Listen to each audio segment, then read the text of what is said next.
guys, and welcome back to Abby's Bible Studies. Today we're going to do things a little bit different. This is a testimony video rather than a actual Bible study. I feel like that's the best thing for me to do right now. And I'm honestly so sorry that it has been like 2 months since I've posted anything, uploaded a Bible study. It's been a really busy 2 months and a very hectic 2 months because I was playing softball and doing color guard and in band, doing a whole bunch of things at one time, and it's been crazy. I would get up from school and most nights not get home until after 9 o'clock every single day. And then I'm balancing school and college work because I'm dual enrolled and all that nonsense. Anyways, aside that, my intentional plan was when I spoke at church, I was going to upload the video from that, but I still haven't gotten the video, which they're working on it, so it's not that big of a deal. I don't care. So I haven't had any time to film. It's been crazy. But softball's over now. It's a bittersweet feeling. I'm only a junior, but I decided not to play next year because I needed more time for specifically my Bible studies. And I'm wanting to focus more on music because that's what God has gifted me a very decent talent in, is music. So I'm putting my years of softball behind me, and it's a little sad because it's been I started softball when I was like 4 or 5. So it's been like 12, 13 years of my life. I've been doing softball every single year. And most people, you get that senior year feeling. Well, I really am not getting that senior year feeling with softball, which it's okay. But I'm thankful for what God has gifted me to do now, the ability to speak to people, which we'll get to that in a minute, why that is so astonishing to me. My ability to use music, like my musical abilities, so many things that God has given me the talent to do, and I think it's time to let that go and utilize my other abilities. Anyways, without further ado, let's get started. We're going to start with my testimony from when I was little. So, when I was about 5, my parents divorced. Now, I'm not saying this so you'll feel bad for me. This is for me to let you know my testimony and the reasons for why I do what I do. Now, it was definitely hard as a 5-year-old having to live in a split parent household. Every other weekend I was at my dad's house. During the summer I was at my dad's house. And I hate to say this, but me and my dad just kind of weren't close for a while. Now we're fixing our relationship. God has done a lot through that. And I'm thankful for that, to be able to mend that relationship. I mean, it's still a work in progress, but it's getting there. And that was because I finally was able to let go of all that pain, all that hurt, of everything that surrounded that whole situation, and finally truly forgive. Now, if he truly did anything wrong or not, or if 5-year-old me to now was just making up scenarios because everything was different and difficult and crazy, I don't know. I really don't. But I finally truly forgave, and that's the first step in healing our relationship. And we're fixing and mending things. Ignore my sister in the background. She's yelling at something. I don't know. Anyways, we're fixing and mending things. And I'm thankful for this. I'm thankful that God has given me the ability to fix things. Anyways, continuing. I started struggling with anxiety. And it's not actually diagnosed anxiety, but from what I've researched about it, it's what it is, probably in about 8th grade. And no one knew. I didn't tell anyone. I hid it for the longest time, and I still do sometimes. Now it's been more I've opened up about it more recently because God's almost I still struggle with sometimes, but most of the time I am anxiety free, and only God could have done that because it was pretty bad, especially in the last year. But one prayer meeting changed everything. Anyways, continuing. I keep saying continuing. Oh well. About 8th grade, I fell into the wrong group of friends. Now, falling into the wrong group of friends is not a good thing. I did talk about this at Fields of Faith. That was my first time ever speaking in front of people. It was the scariest thing ever, and I talked 90 miles an hour, and you could barely understand what I was saying, and finished should have been like 5-10 minute speech in like 2 minutes, less than 2 minutes, because I was talking so fast. But that group of friends was not healthy. I ended up doing things or not necessarily doing things, but like hanging around them changed me, and not in the best way. Like, it wasn't like I changed a whole bunch, but like my attitude wasn't as good as it normally was. And I mean, I'm always going to be kind to people, because personally I cannot fathom being mean to someone unless, like, if you see me around my friends, yeah, we joke around, we're a little mean to each other, but that's different. Like, we know we're joking, but like just out of spite being mean to someone, I can't fathom that. I can't do that. Like, it just hurts my heart to see people just be mean for no reason. Sorry, I got sidetracked. Oh well. Back on track. Well, I fell into the wrong group of friends. Now, this group I thought was the best thing in the world. It was the first time in my life that I really found my place. Now, it might not have been the right place, but I found my place in a group of friends where I'd never had before. Eventually, I had to put my foot down and be like, I can't be in this group of friends anymore. I cannot do it because it is toxic and I just cannot handle it. It's not right. And I broke away. It was a very rough falling out. And that was about the time that the anxiety started. And then on top of all that, my grandma had passed away, which I was really close with her. So it was really hard. Oh, and I forgot to add in this. I didn't really forget. I was just going to touch on it later. But like a few years prior, my grandpa had also passed away. And I had struggled with that because he was my best friend. And he was the person I always went to. If you talk to anyone in my family, I was called his Happy Abby. I was stuck to his side 24/7. I was the only one. After my little sister, I was the only one that got to sit on his lap because of a funny story that happened that I'm not going to expose her because she'd probably be embarrassed. Anyways, he was my best friend, and it was really hard losing him, which we all kind of knew because he had cancer and it was hard. But God has a reason for that. And I now know, like, I trust him 100%. But Papa was gone, and along with him was my best friend. And so it wasn't too long after that when I started finding this group of friends. So that's why, like, that was one of the first times I found my place at school and, like, I had friends. Well, when I split away from these friends, I questioned my walk with God so much. And I questioned it. I was like, why am I doing this? It's not worth it. I don't have any friends. And then I started making new friends. I made friends with a girl named Gracie and Mackenzie at band camp. And Mackenzie and me are still super close. Me and Gracie don't talk as much, but I know I could go to her and she would give me the best advice ever because she was always good at that. But she graduated and she went to college and we haven't had much time to talk. So, I mean, that's okay though. Like, friends drift apart and we are on good terms. It's not like it ended horrendously. She just moved on with life. But me and Mackenzie are still super close. And I remember a story. The first time I met Mackenzie was at my 8th grade. I was at band camp, marching band. I didn't really like it that much, but she was part of the reason I stuck with it, which I ended up doing color guard the next year. But because she came up to me at the end of band camp and she looks at me and she's like, I'm impressed. You did really well. And we finished all of this. Good job. And she encouraged me so much. And ever since then, we've been really good friends. But fast forward a couple years, yeah, we're doing good.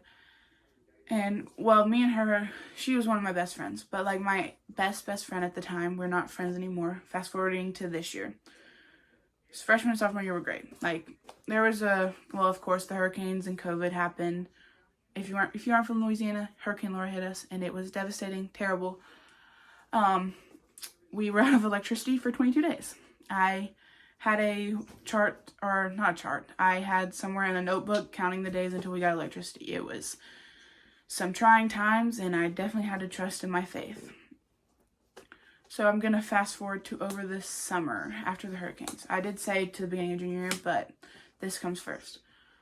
I had the want and need to start a P7 club.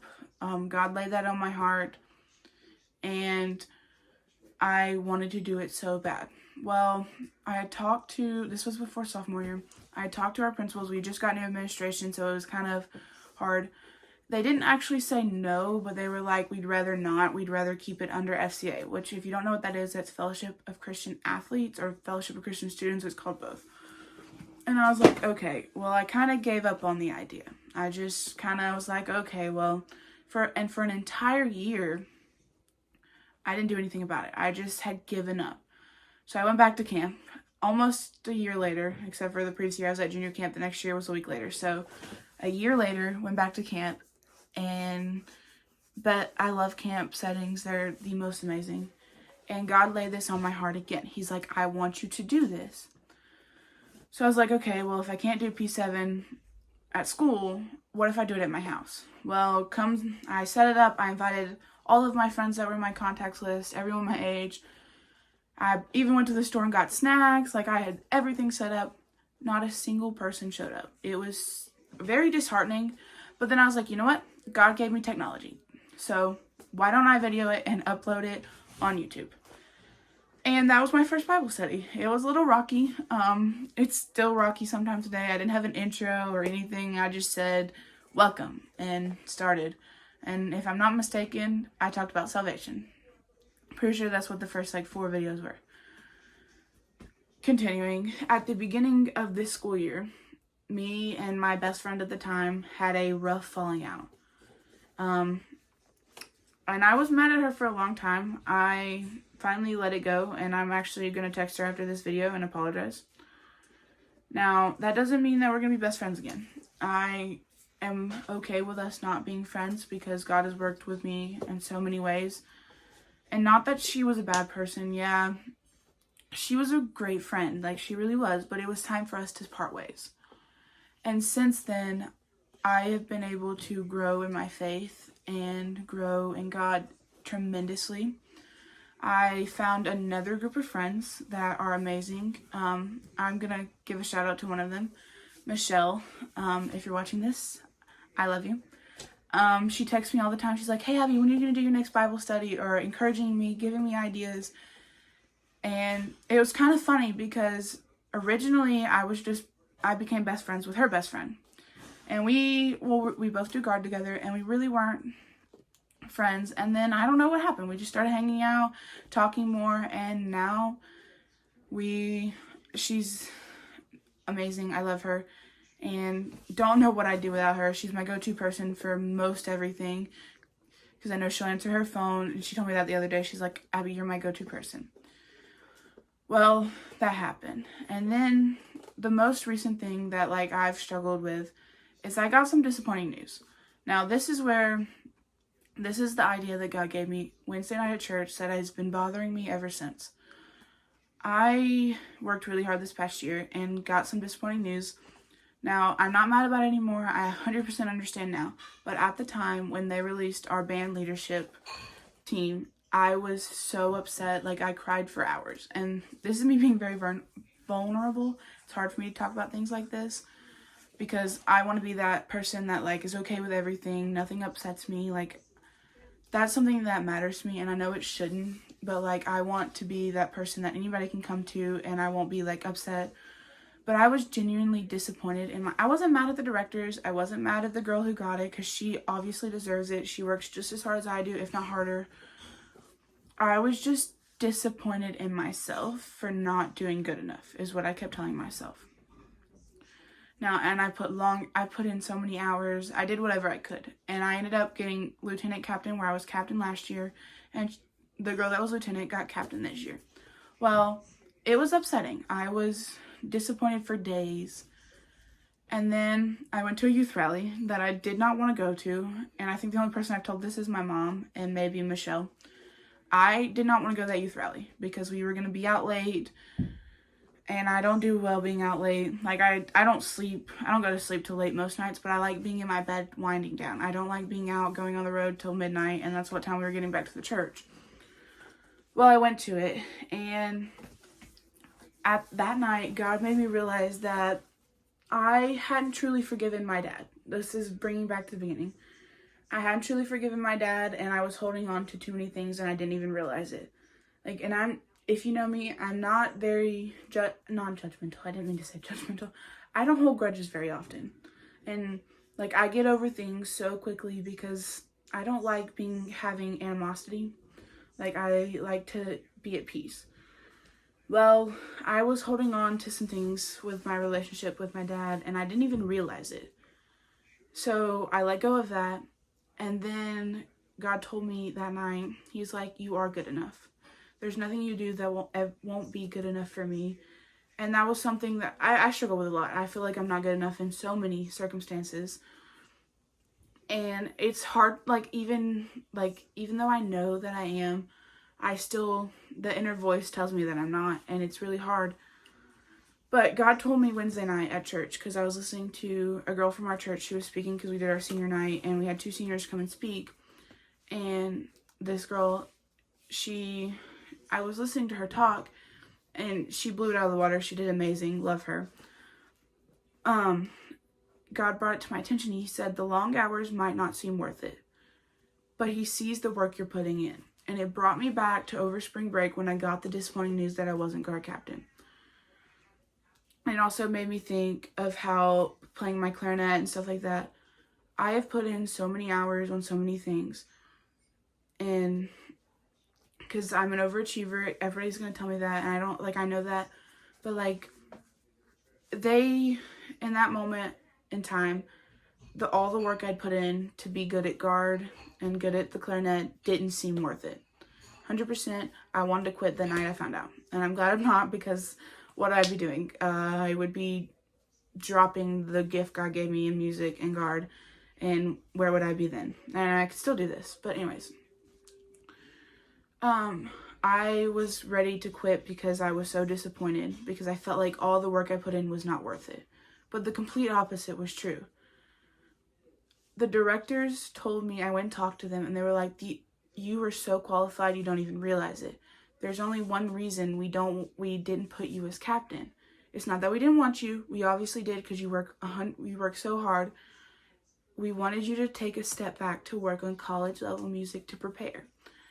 And then I realized, I was like, it's not that I'm not good enough. They just want me to be able to focus on music to be better so I can get better opportunities, which brought me to my latest honor band, I'm fixing to conclude this. This one's a little long, sorry. I did an honor band. I was first chair. It's not the first time I've been first chair at an honor band. My last year, junior high, I was, but I didn't have any solos. This time was a little different. I had multiple different solos. And if I would have done that a couple years ago, I would not have been able to play them. I didn't play them flawlessly, but I did them very well, enough that I didn't get offered a scholarship. He didn't actually give me a scholarship, but McNeese's band director told me, he's like, I really want you at my school.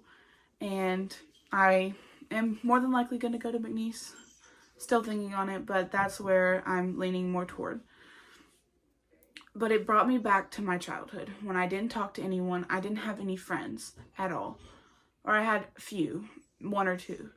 Even in early junior high years, I couldn't play in front of people on the clarinet. I got so nervous. God has brought me so far. It's unbelievable. I would not have been able to do this when I was 9 or 10, or even freshman year in high school, sophomore year. I said I wanted to, but I would not have been able to do it because I didn't have the confidence I do now. And the only reason I have the confidence I do now is because God gave it to me. All of that summed up in one, God has brought my life so far, and my reason for doing this is because he's brought me out of so many deep places, or not deep, dark places that I didn't want to be in. The anxiety that I've struggled with has been easier. when I trust in him. And I'll notice if I'm not talking to God every day, or if I don't, which recently I have not been consistent with reading my Bible, and I'm getting back on track with that, because it's hard. Like, it's hard to stay consistent. It really is. But I've been, every morning when I wake up, as soon as I wake up, I say a short prayer. It may only be one sentence and maybe one word, like thank you, or not one word, but like I might just say thank you, God. But every morning when I wake up, I say that short prayer because it keeps me having the relationship I do with God. And I'll notice if I don't trust God completely in every situation, this anxiety that I have will come back. And then I'll pray about it and it'll go away. So, concluding, thank you for listening to my testimony and trust in God with all your heart. I didn't give any Bible verses in this one, but I just want to say that I love every one of you, and if you're struggling, lean into what God's trying to tell you. Trust in him. Open your Bible maybe, and it might help. Just pray to him, talk to him, act like you're talking with one of your friends, and if it helps, write in a journal. That's what I have to do sometimes, because if not, I'll get distracted. Anyways, thank you. I love you all so much, and I am so sorry for not posting the past 2 months, and I'm going to be so much more consistent now. I hope you enjoy, and I know this one's really long because it's a lot, and so thank you again. I know I just repeated myself like 20 times. Anyways, bye. Love y'all.